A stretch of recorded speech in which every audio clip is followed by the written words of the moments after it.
This is a Fox News alert. In an interview with a British parenting website called Mumsnet, Hillary Clinton responded to the critical 1975 legal defense that she provided a man accused of brutally raping a 12-year-old girl. Take a look at this tape. I was appointed by the local judge to represent a criminal defendant accused of rape. I asked to be relieved of that responsibility, but I was not, and I had a professional duty to represent my client to the best of my ability, which I did. He later pled guilty to a lesser included offense.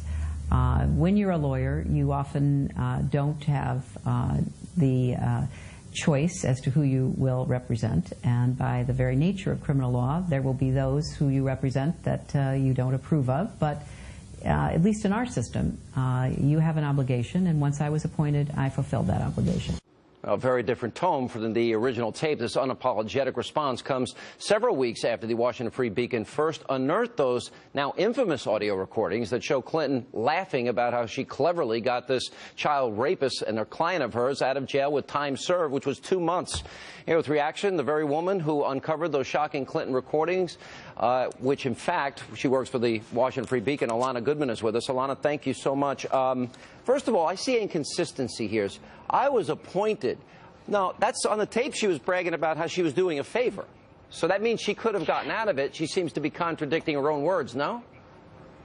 Yeah, that is an interesting point. She does. So she says on the most recent interview, not only that she was appointed, but also that she asked the judge if he could take her off the case because she didn't want to actually follow through on it, and the judge rejected this request. That's the first time that she's spoken about that. In every other account, that she hasn't mentioned that at all. Yeah. And so that's pretty interesting. Well, that's interesting. And then also she defended the guy. And she thought he was guilty when she said, oh, yeah, he took a polygraph, passed, which destroyed my faith in polygraphs. So now she takes a very different tone here. And I think when you compare and contrast, she was joking and jocular and kind of bragging about what she was able to do as a lawyer, right? Sure. Another thing about the tone also that's interesting, I was surprised by how kind of detached her argument is in this interview. She kind of, makes this dry legal case for why she defended this accused rapist. She says she had an obligation as an attorney. She fulfilled that obligation.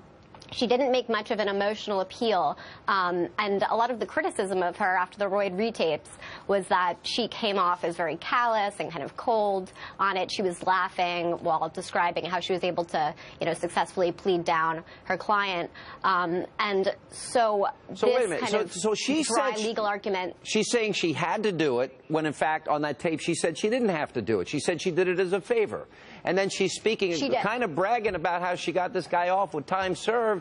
This is a guy that raped a child. It was, what, 12 years old at the time? 12-year-old girl? 12, yes.